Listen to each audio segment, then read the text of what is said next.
So नमस्ते, good morning everyone. City book leaders के एक और हमारे सेशन में आपका स्वागत है। I welcome everyone on behalf of city book leaders. Those of you, I see a lot of patrons of City Book Leaders. It's a platform where we bring together like-minded people who are seekers of knowledge, people who share their wisdom, and we have a very open-minded chat on a that subject has to be related to books. I think that's the only constraint we set for this session. Today, we are privileged to have Dr. Miss Sunita Pant Bansal with us. We'll be talking about the book Everyday Gita. Couple of minutes to introduce Sunita ji. Sunita ji has been a wordsmith. I mean, that's what best can describe the way she writes. And since the age of 8 years, from a very, very early age, she started writing. She started writing for her school magazines, poems, and then she continued for a school magazines, columns, articles. And over 4 decades of work experience, she has been writing. She started a weekend newspaper, 3 magazines, edited 5, and wrote numerous articles and many, many books. She has her, avid followers and admirers, not just in India, but from various parts of the globe. And I think no wonder that in today's session, we have actually people from various parts of country and, from some other countries as well. So, Sunita ji, it's a great honor to have you with us. Thanks a lot for your time. I know when I start a book, preface, generally bolte hain na, trailer tells you a lot. One of the this got to be one of the best preface I have ever read in a lot of books which I've gone through. I'll just take a few seconds to read the preface, the opening lines of the preface, because that just sets the context of what this book is about. Bhagavad Gita is the universal truth. It is a song of the spirit. It gives us the knowledge of the self and answers 2 universal questions. Who am I? And how can I lead a happy and a peaceful life?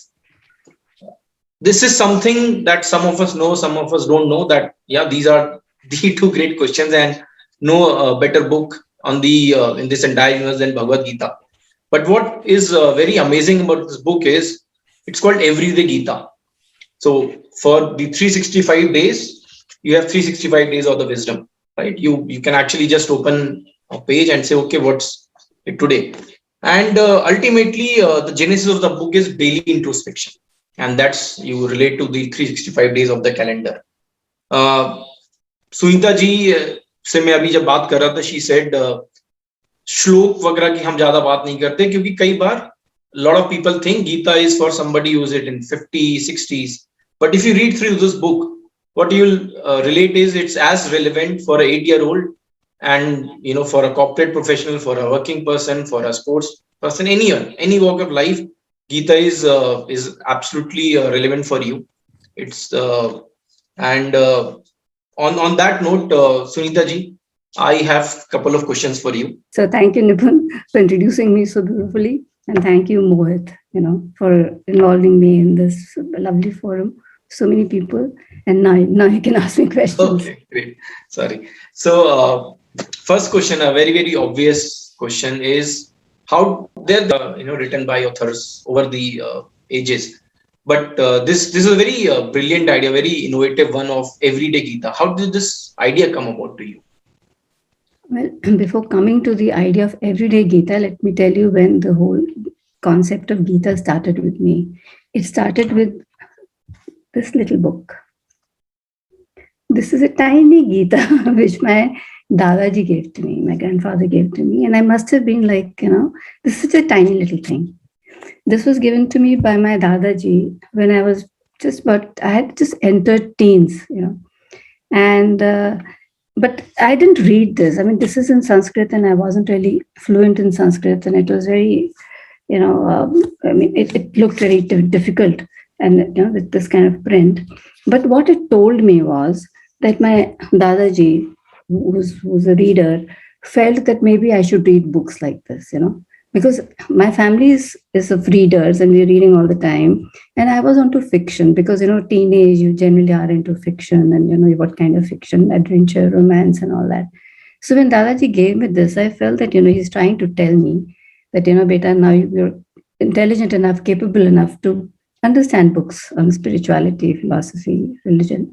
So what I did was that thing kind of shifted my focus a bit. And I started reading books from my Dadaji's own little library in his room.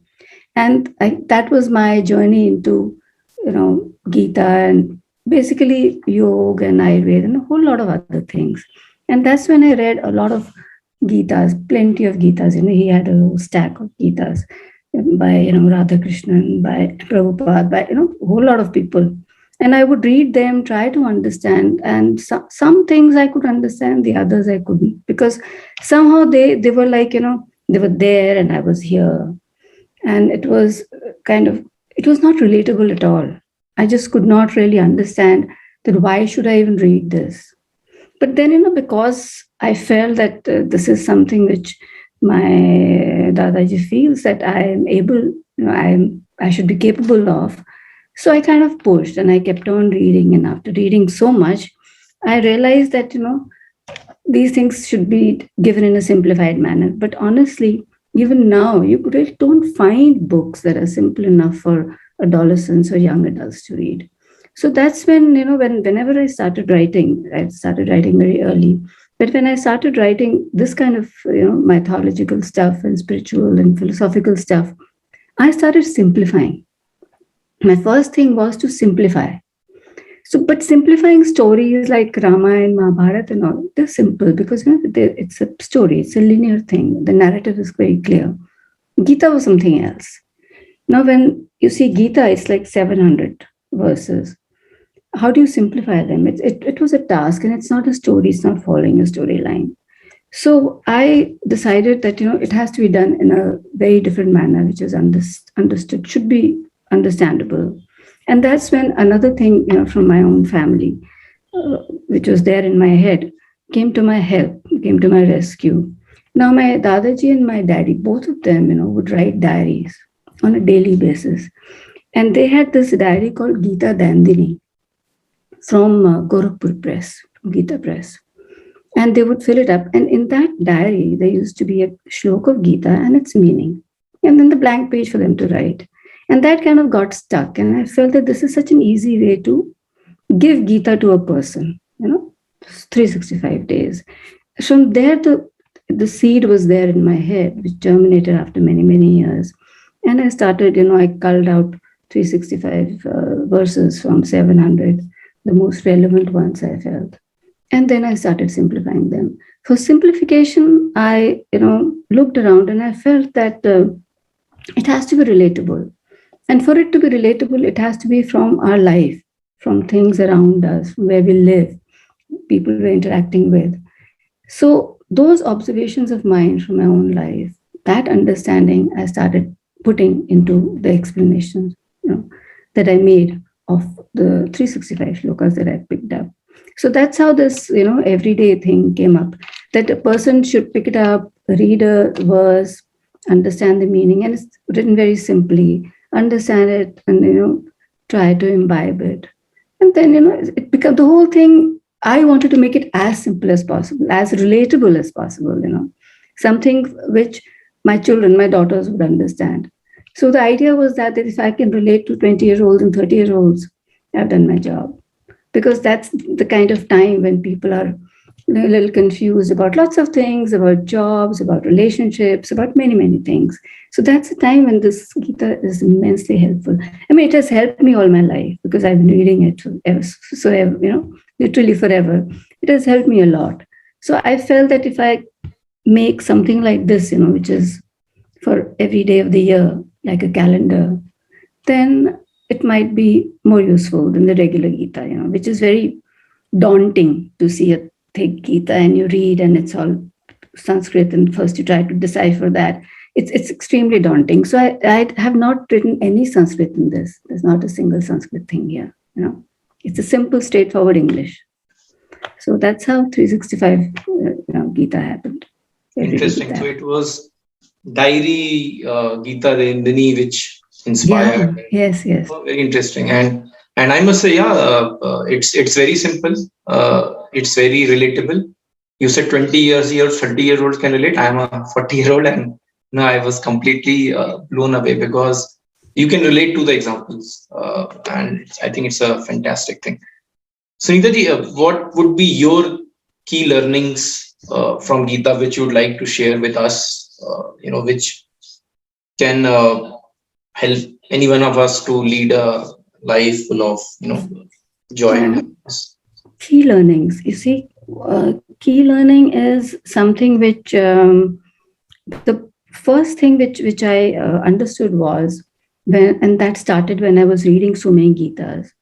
I found that every person who's writing or explaining Gita has his or her own perspective, understanding. But the beauty was that they were actually analyzing the same book, Gita. The common denominator was Gita, and they had their own way of understanding, analyzing, and explaining. So their kind of journey might be different, but the destination was the same. And if you would talk to people, they would say, no, no, no, you should read this Gita, this is the best. Somebody would say something else. But I realized that after reading so many Gitas, I felt that there is no good or bad. you know there's nothing known as good or bad. It's our own perspective, how we look at it. So that was the first thing I understood very early about Gita. That is one learning. The other thing was that very typically everybody who has who has any remote idea of what Gita is, they always say that we should do our duty, and we should leave the rest to God.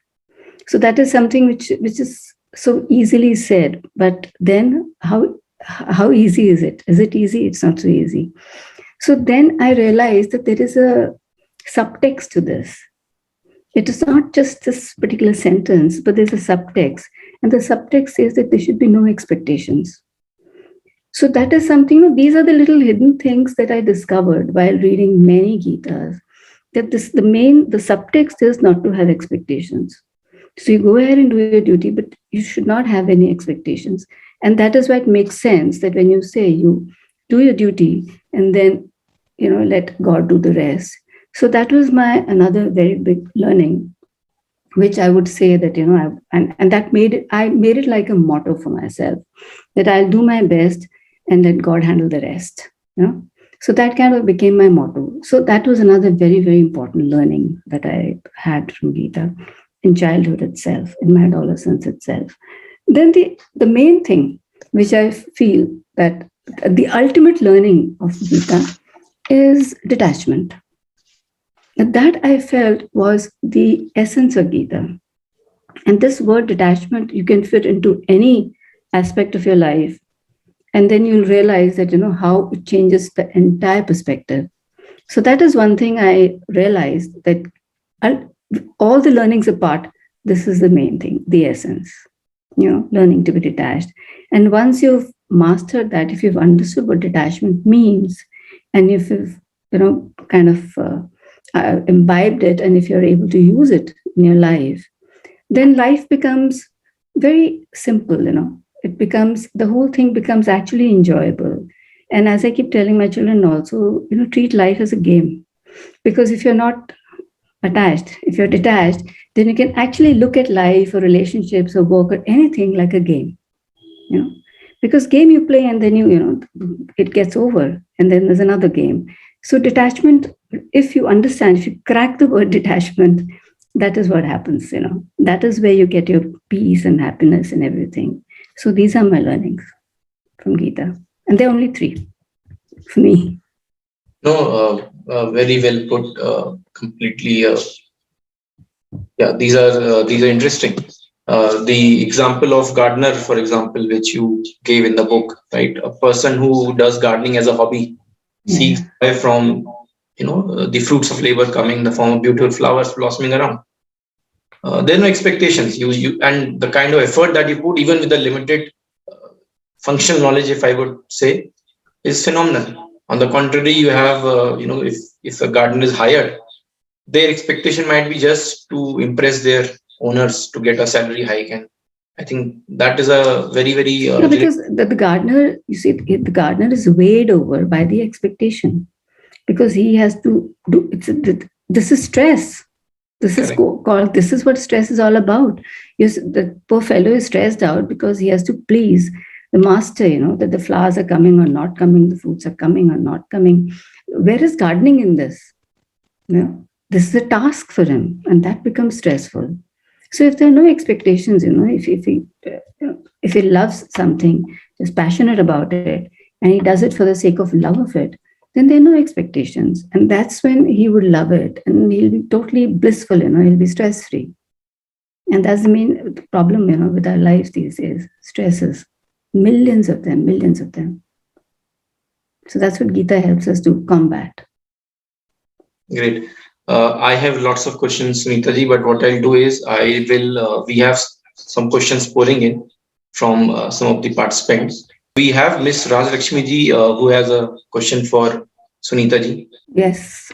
Thank you, Nipun. Thank you, Sunita ji, for a wonderful book. And I should thank City Book Leaders. I think the Sangha that City Book Leaders has created, I think it all started 2 years ago when we were, wondering what do we do with regards to pandemic. And I think if not for City Book Leaders, I think many of us wouldn't have actually had the clarity to even wade through pandemic, because we, while we all understand the pain that the pandemic has caused in each one of our lives, it is also City Book Leaders and, the course. I think it was just at the right time when we all enrolled for the Vedas and Upanishads, the Rupapai class.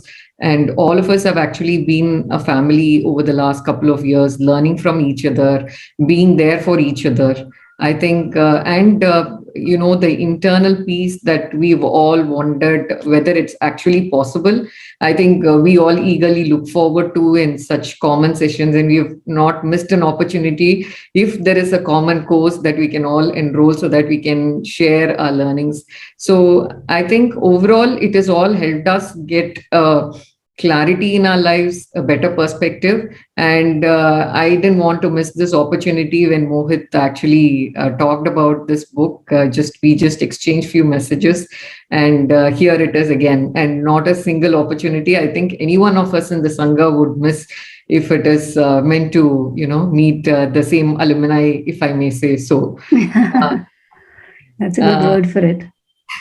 So my question is actually, with regards to the day 5, where you mentioned about pain and pleasure, and it delves beautifully on how, we can actually manage. So at times we don't understand the value of pain and the lessons it teaches us.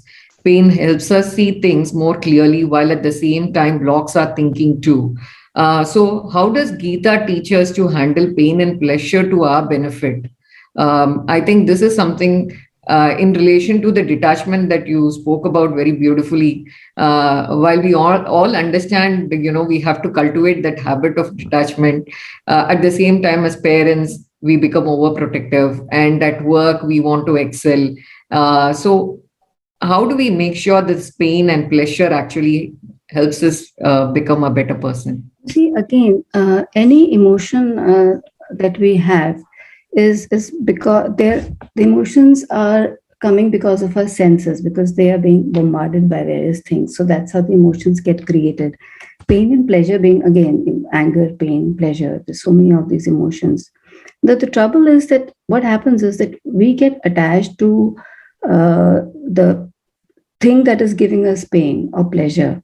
So that becomes a problem, because what I was trying to say was that, when we are surrounded by so many of things that are, bombarding our senses, we get a lot of these feelings, we get a lot of these emotions. Some of them are pain, some of them are pleasure. Now, especially in pandemic, there was a lot of pain. I wouldn't say that there was any pleasure in pandemic, but we had a lot of pain. Now, the thing is, if we get attached to that emotion, then the trouble starts with that attachment. And that's why I mentioned detachment. The moment you use detachment in any situation in life, you realize that it's going to get over. Like for instance, if you're attached to the pain is going to obviously stick to you, and you'll continue to think about it, and it'll continue to grow. How can you ever get rid of it? So you have to, practice to say that this pain is away from me. It'll come and it'll go. You have to feel the pain and allow it to go. You have to be an observer.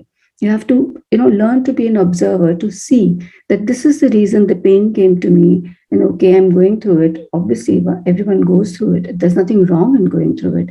And then you allow it to pass, because you have to tell yourself everything has life. Pain also has life. This will also go.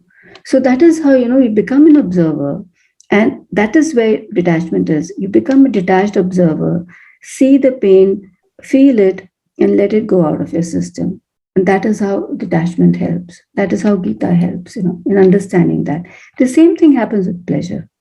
Pleasure, people hang on to things that give us pleasure. So again, the same thing. You have to tell yourself this pleasure is also not going to last. So the moment you become a detached observer, you realize that all these things, pain, anger, nothing matters. They're going to go. They're here for a day, 2 days, maybe a week, but they have to go. They have a life. So that is where this detachment helps. You have to become a detached observer, a calm, detached observer. Accept it. Don't run away from it. Don't suppress it. Just accept it and observe it.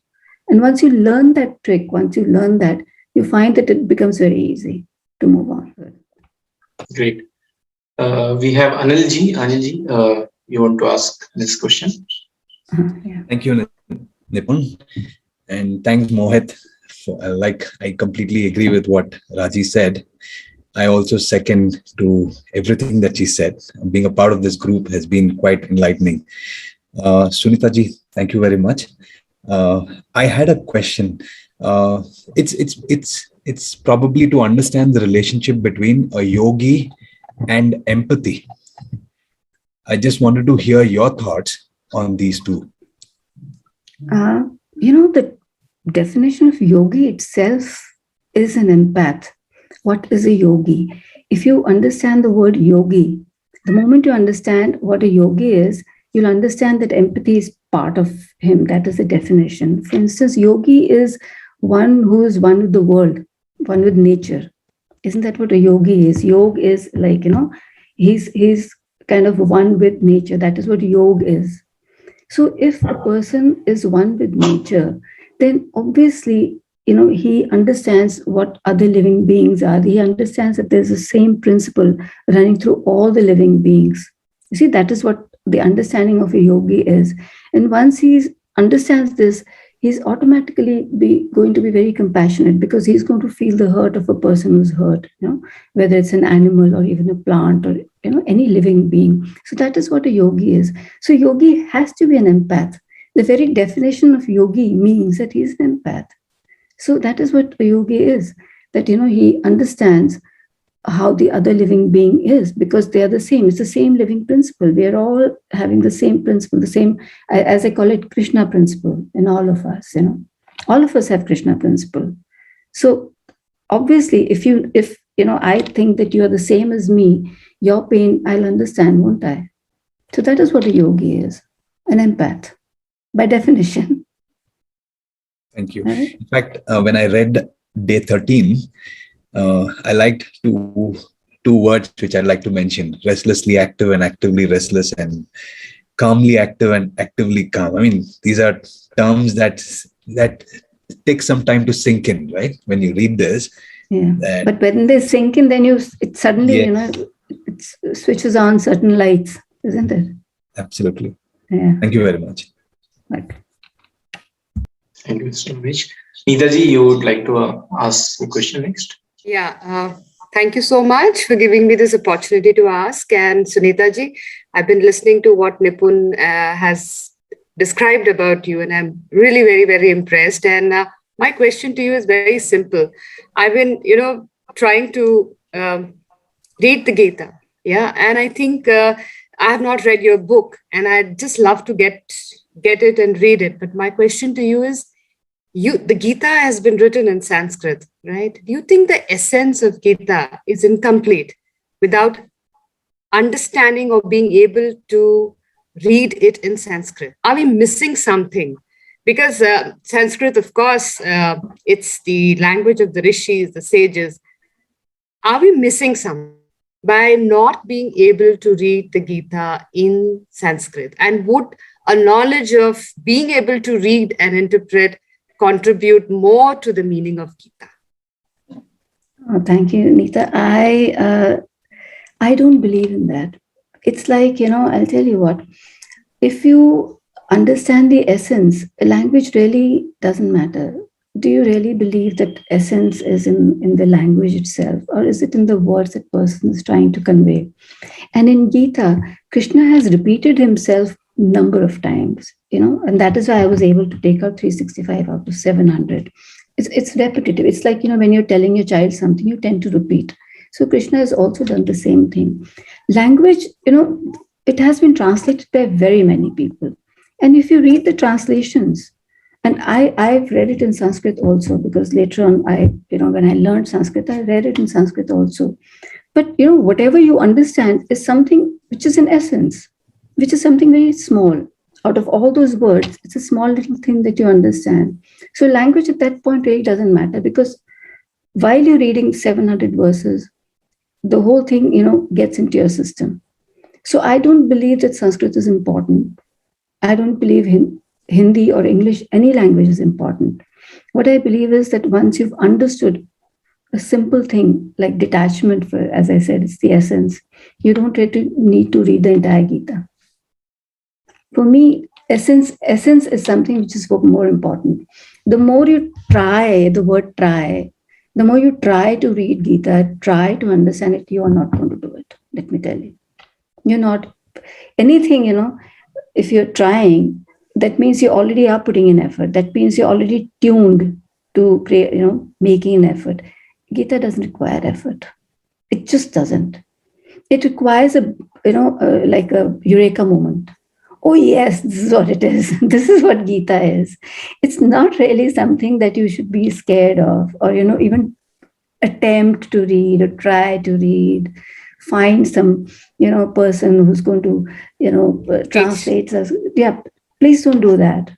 It's just the essence. Understand the essence, and you've cracked Gita. There's nothing more to it. Honestly, there's nothing. It's a manual of life. It tells you how to lead your life on a regular basis. It's just a manual. Like you have these gadgets, and you get manuals. You get a life. You get a manual as Gita. It's like that. Whatever language it is. Yeah. That's great. That's great. Thank you so much. It's very comforting to know that. And I am certainly going to read your book without feeling guilty about the fact that I don't know Sanskrit. Though I've been trying my best to learn the language. No, you don't have to learn any language. Of course. No, Gita is something that Gita is just a conversation, You talk and you'll suddenly get it. And once you've gotten it, that's it. You don't have to read it also then. It's as simple. It's as simple as that, Thank you. Thank you very much. Mr. Beck. Before I move to the next question, I have one query, Sunita ji. You have written about the road rage example, right? You start day well, with your morning coach. It's a beautiful day. You're driving, listening to some good music, and somebody just comes in the wrong direction. There's a dent on the car. You're still calm. You're not. You're still neutral. You're not hurt. But the other person is apologetic, and on the contrary, starts accusing you of being the cause of this accident. Now, how do you react? The easiest way is to get into argument. But what would you suggest in this example, basis Gita? Well, again, see, it depends on your own, quality.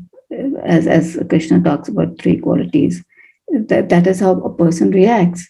But I mean, if you're actually following Gita, and if you understand the principle of detachment, you'll be understanding enough to think that this person must have been going through something in his head, maybe back at home, or from wherever he's coming, and that's why he's behaving. He's behaving, that's his karma. Why would I have to behave like him? And why would I have to start behaving the way he's behaving. So you see, this is what the word detachment teaches you all the time. If you're detached, then you will not get angry. Then you will forgive him and you'll say, okay, this is something which he's going through. That is, he's going through some battle, in his head. So that is where detachment comes. That's why I'm saying that is the key take home from Gita. If you can understand that, everything becomes very smooth. Then you will not actually have road rage. Then the other person might be having road rage, but you won't have if you've understood Gita. If you've understood detachment, you will not have road rage. Then you will just, sit calmly and say, okay, I'm sorry if I've done anything wrong. Can I help you? Can I pay for this damage? You'll look at it differently because you're calm. Your brain is calm. It's unruffled.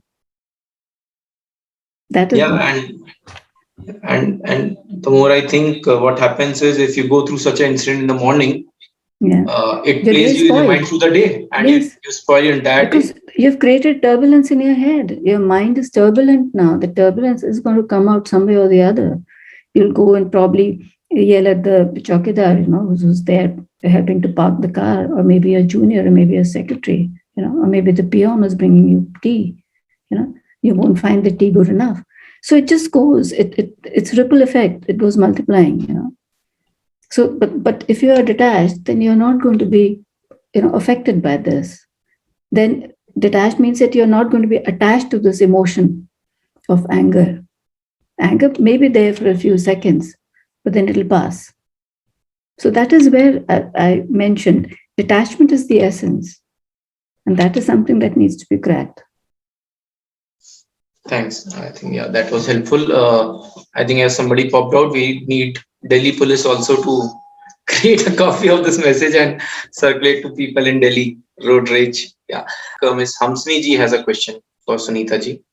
Yes. Namaste, Sunita ji.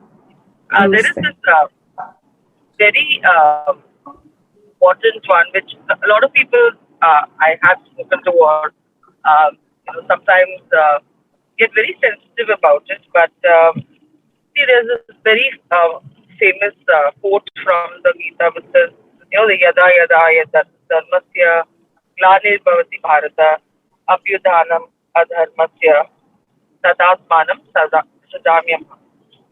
This appears mainly, it is Krishna telling us that I am going to come back every time the world is, there's destruction, deterioration. It is inevitable. And every time there is going to be this end, I will come back and, recreate this churn and bring about the end. So sometimes for me, it feels like, it is the end game. It's like, every avatar will bring not just the Krishna avatar, but all the avatars, be it Ram, Parashuram, the Matsya, Kurma. Everyone brought about the end game for the regeneration of saving the planet rather than the individual. And that's a very scary thought. So what is your comment on this? Well, my comment is that all the scriptures that we read, including even the Ramayana and Mahabharata, I can add, they are, not really, they should be taken, as symbols, because there's a lot of symbolism in this. Now, when Krishna is saying this, it sounds very straightforward that, okay, when there's going to be, when the evil will rise to a certain point, and then I'm going to come and sort of cleanse the whole thing. That sounds very simple, but there's a huge, symbolism behind it. What is this thing is that, when we are faced with any problem, any difficulty, when we feel stuck, what do we do? What do we do? When we feel that we cannot solve this problem, we cannot, there's this major crisis happening at home or whichever front, what do? We seek help from outside. So that's a very, very normal tendency. So what Krishna is saying here, the symbolism of it that I understand is that when we are stuck in a corner, when we feel that we are cornered, then our own intellect, our wisdom. Now, this is the symbolism of Krishna. Krishna here is our intellect. That is how Krishna helps us to come out of that situation, to clear that darkness in us, to clear that confusion in us, and take us to the right place, give us a solution. Now, that intellect of ours, that wisdom, can tell us that, okay, talk to this person, he's an expert. Like, for instance, if you're sick, obviously you cannot cure yourself. So there, your Krishna inside of you is telling you that you go to a doctor. So according to me, I understand the symbolism of this statement as that whenever we are, cornered, Krishna within us comes to our help, to help to take us out of this. And this is what I understand of this. This is what my reading of this is, And how do we listen to our own Krishna? And that happens only when we have a calm mind, because in that calmness of our mind can we listen to his voice, the voice of our own intellect, our own wisdom. That is within us, in all of us. That is what my understanding is of this statement, this verse. There was somebody who had raised the hand. So that's Pratap Kaspekarji. I am asking him to ask his question now. Namaste, Sunita ji. I'm Pratap Kasbekar here. Namaste. My question today is, in this corporate world that we are in, where around you there are 80% of the people are not into spirituality. So if you really look at it, and if I'm going to follow the principles of spirituality and live the life of detachment, no desireless and all those things, how do I remain with this, keeping this principle, remaining in this type of an environment, reach the pinnacle of the corporate world? Or should I just say that this is also a play of God and accept it that, my technicality and whatever that this thing is, that you can reach a particular level, but there's something which goes beyond that, So how do I'm trying to sometimes, if I use this principle in this corporate world, I find it sometimes, a little difficult to adapt it. That's my query to you, ma'am. How is it difficult? What exactly is your difficulty here? Because Krishna never said, Gita doesn't say that desires are bad. It says that, when we get controlled by our desires, now that causes problem. When desires start to control us. Desires are never bad. They're natural. They're normal human reactions. So what is the difficulty that you're asking about? I think you're... What I'm asking about is basically, when you're in the corporate world, suppose we have a desire to reach at the pinnacle. Everyone's dream is to go high in the technicality field, So that desire comes in. But then the desire, and with that desire, there is always an attachment to the task of work that you're doing. Which is because without that attachment, you cannot, you feel that, I'm trying to push the philosophy, go up the ladder to make it successful, whatever the vision that I have or the mission statement I have internally to reach, or a goal that a person, everyone has a goal that at particular age he has to reach a particular level, and all that stuff is there. But all this, when you read the Gita, it says, this is Maya, you do your work and you go about it and leave it aside.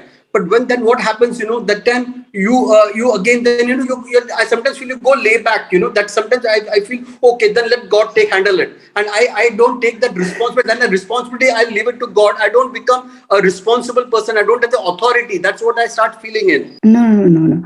I don't think there's any, any place where Gita is saying that don't do what you're supposed to do. No, it's not. And it's when it's the attachment here is different. When, say, let's talk about your example. You're working in corporate situation and there are goals. Yes. So that's what Gita says, that, you do a duty. Now, if you have a goal, isn't that your duty? You're supposed to be heading in that direction. But what Gita says is that don't keep that thing in mind that I have to get these numbers, because then you get distracted. Then you actually lose your focus. Have you seen that when you're only looking at the numbers, then you're losing focus. You're losing your energy, which you're supposed to be constantly focusing on the goal that you're walking, towards. Have you ever noticed that? Because that is what actually happens. Because a person gets so distracted by the numbers that the energy gets dissipated and they're not able to focus on actually the path that they're walking on to achieve the goal that they're supposed to be achieving. There's nothing wrong in achieving goal. Didn't Arjun achieve his goal? There's nothing wrong with that. There's absolutely nothing wrong. There's nothing wrong with any kind of desire also, except the desire shouldn't, control you in a way that you become so obsessed that you forget everything else. The thing that Krishna is telling you is that you should be in control of your desires.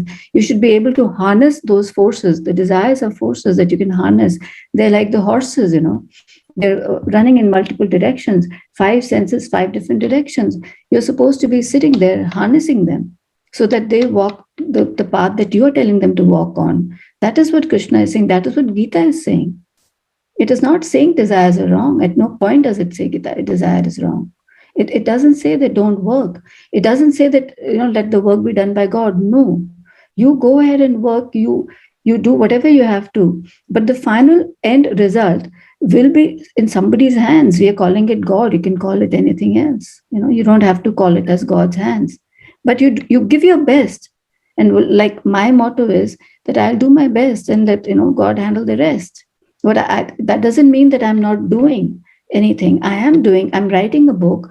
And I'll give my best, but I'm not writing thinking that it has to be published by X and it has to be sold at this price and I'm going to get this. No, my aim is that I'm going to write this book. I have to communicate this thing to this point, to these people. And that's what my duty is. And I'm doing that to the best of my ability. And then it reaches the right people. I'm happy. At the same time, if it doesn't do well, I should not feel sad. That is where detachment comes. I should not be attached to that okay, and now I haven't got this much of response. I should feel sad about it and waste so many days feeling sad about it. So that is where detachment comes. But it's not saying that don't do your work or just sit back or that it's not teaching you to be laid back at all. It teaches you to work. In fact, Gita tells you to work more. Gita never tells you to be laid back at all. Not at all. It tells you to just follow your path, do the duty, whatever you've set out, whatever goals you've given yourself to do. Please do that. That's what Gita says. It's a very, it teaches you action. In fact, Krishna did not appreciate laziness at all. He told Krishna also that, if you're not going to pick up these weapons, that's being lazy. That means you're a coward. So it's not teaching laziness. It's actually teaching action. It's an action plan to lead your life in a little more peaceful way. Actually, the trouble is, we get bombarded by such big words that's when the confusion sets in. Actually, these things are very simple. If you look at them simplistically, they really genuinely are simple. But we get stuck with words. And that's where the problem begins, So if you just look at it simply, it's a very simple equation. Yes. Yeah. True. No, so Sunita ji, I just one thought that just struck to me and which happened very recently with me was I work with a startup and we were discussing the annual appraisal process. And generally there's a KRA word that you are measured on an outcome. And the OKR philosophy says just focus on inputs. Should you be measured on the market share that you increase after the end of the year, or how good quality product you made, or how well you distributed it, or how good a job of marketing you did? I think if I now relate it to what you just said, it makes things a lot more clearer that if you focus on the inputs and if you give your best, I think the output will happen. Yes. Rather than just worrying about the output. That's when the farmer is growing, planting seeds, do you really believe that the farmer is going to think that, okay, before planting the seed, that what the fasal is going to be? His focus is to plant the seed, at that point of time, prepare the land. There's so many things that go into the fasal comes later on, no? So that is how it works. Actually, at the cost of talking about my earlier book that I've written just before Gita was Krishna, the Management Guru. That is something, that's another book that I think anybody who's in this line of work in corporates or in management line should read. That's called Krishna, the Management Guru. That there also I've taken, sort of incidents from Krishna's life that explain how to, the management principles that people use, in their life also and otherwise in corporate world. So that's also all Krishna and how, he handled the situations. And all of them very simplistic. Yeah, definitely. Definitely. I'm the first one to order it right away. Mohit, are there any more questions? We have a very young Arjuna with us. His name is Swarna. He's in school. And imagine, Such a young boy is about to ask a question. Swan, would you like to ask a question? Good morning, ma'am. Ma'am, I am from class 10th. Ma'am, my question was that I have not read it Gita, but from the sources like TV, television. Ma'am, I have seen there that they say that one should never run behind competition. He or she should always be with herself and always compete from him or herself. Ma'am, but when I came to my elders, when I told this thought to them, ma'am, they said that these are all talk of the Krishna's and not in this time. In this time, so in this time you have to concentrate on competition. Either you will be a loser. So, ma'am, I could not able to understand, ma'am, the right condition, ma'am. I don't blame you because this is what happens with all the parents these days. That's the education system, that they make you compete. But frankly speaking, the fact that you should not compete other than your own self is the right thing, because if you compete with yourself, you continue to make yourself better. Because when you're competing with other people, you get distracted. I always say this, when you're looking at others, you're distracted. According to me, the moment you look outside of yourself, you're distracted. There are multiple things that distract you. You have to continue making yourself better. छुरी होती है ना, वो खुद उसको तेज करते हैं. छुरी को ना, मतलब like अपने को खुद ही करना होता है. It's like that. You have to work on yourself, improve yourself, do practice. Because for any exams, like in school, the only thing that you can do is practice. That is what it is. अपने आप ही ठीक हो जाओगे. किसी और को देख के कैसे? I mean, how does it work? If you look at somebody and say, "Oh, I want to be so and so," how is it possible? I mean, logically speaking, that doesn't work. उससे distraction होता है. You compete with your own self, and you'll see that you'll improve. The more practice you do, the more you'll improve. Like Arjun.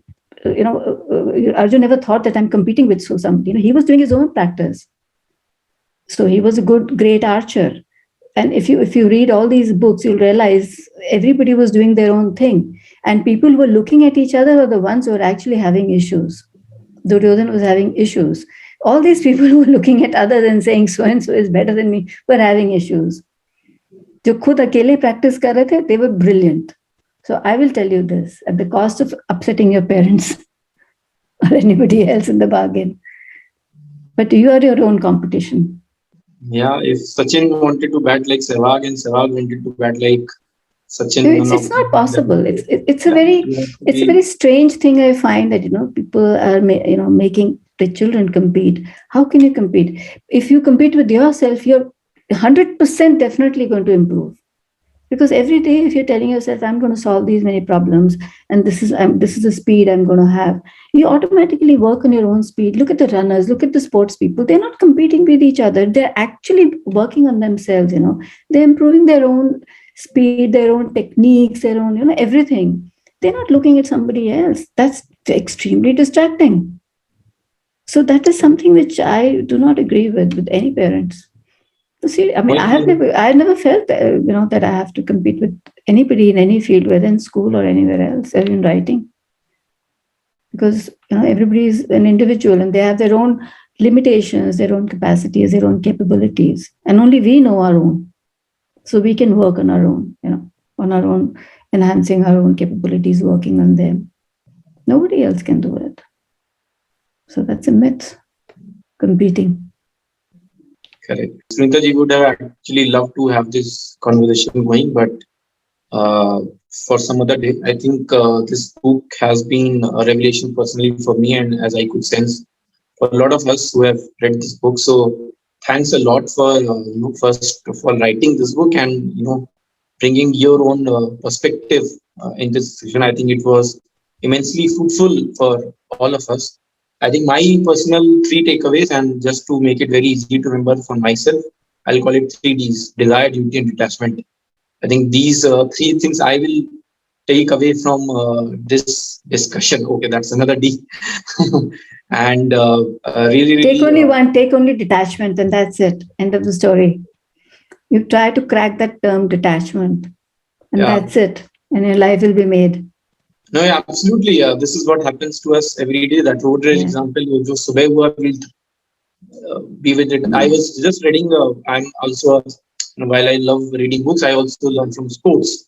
So one bowler who went, for almost a lot of runs and almost costed the team the match.